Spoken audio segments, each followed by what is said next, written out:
First off, thank you all for the feedback on my last video. You guys all shared some really interesting perspectives on the series and what it all means, and opened my eyes to some holes in my own overall theory. So as I go through the rest of the episodes in these breakdowns, make sure you keep the conversation going in the comments because I learn a lot from them. I'm just a fan of the show like everyone else, and my only goal is to put that perspective out there so we can open up the conversation about what this series means and what it's trying to teach. But it's up to you guys to keep coming with the great analysis and question everything. This third episode is a lesson on the family you're born with versus the family you find throughout life. The three characters all go on journeys that represent different types of negative experiences with family people can have, until at the end, they realize they are each other's family after all. They don't have to look like each other or follow the traditional roles or rules that define it to still be there for each other in the same way. At first, the duck is the only one not enthusiastic to learn about family. He already feels that they are one, has photos and roles for each of them to back it up, but the red guy wants to be somewhere where he fits in with others that look like him, and the yellow guy wants to be reunited with his father. And each of them ends up getting what they want, but what they want doesn't turn out the way that they would expect. The red guy is literally linked by blood back to his original family, but he physically and metaphorically doesn't really fit in with the rest of them when a photo is being taken. Something that I think still backs up the theory that he's dead is not only is all his blood drawn out like what happens to a dead body, but as soon as the photo is taken, he drops back into the original house. He only still exists in these photographic memories that his living family has. I'm also curious to see what you guys think of the link between Red Guy and phones.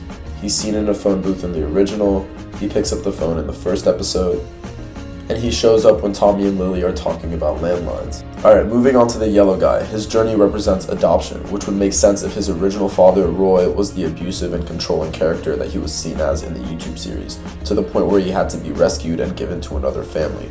He's favored by the twins, and they slowly try to integrate him with their own family. I think the theme of him waking up as their mother fits the message of staying in episode 2. They adopted him just to fill the role of someone that they lost just to fill their own needs, which was, in this case, ordering the family meal.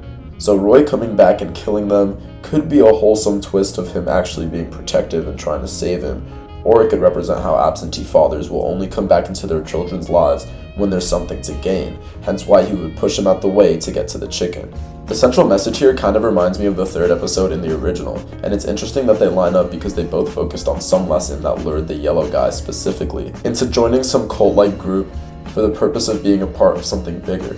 They also both push a version of relationships that only works one way, disqualifying every other way a relationship or family could look like. Tommy and Lily go through a song of all those rules that a family needs to follow to be a family, and they get increasingly arbitrary and specific, the same way the butterfly pushes a version of love that has to look a certain way, and in both, the trio realize at the end of the day that they have each other and that's enough. So I have a few different ideas for the role that the duck plays in this, but let me know what you think down below. First of all, he's not even sitting at the table at the start, and finally appears just to shut the program about family off, but this may have been just to throw us off after the last episode and make us think that the duck was really dead. The duck starts off as the only one not willing to move on from this trio that he considers to be a family, and he's also the first to get kicked out of the twins' house for not understanding the family's rules. This attachment to found family but cynicism about blood family, maybe because he's seen family come and go with all of his life experience. We learn that he sees himself as the dad, which explains his need for authority and power struggle with the red guy whenever he assumes leadership.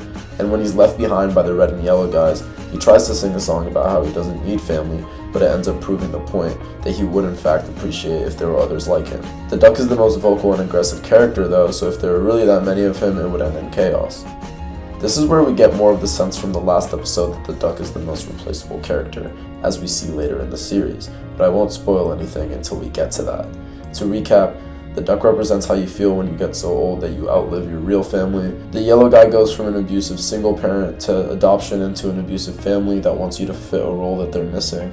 And the red guy finds his family but doesn't fit in as hard as he tries to. With that said, I'll catch you on the next one as we start to get into the episodes with the most to unpack, starting with number 4, dropping later this week. Thanks for watching.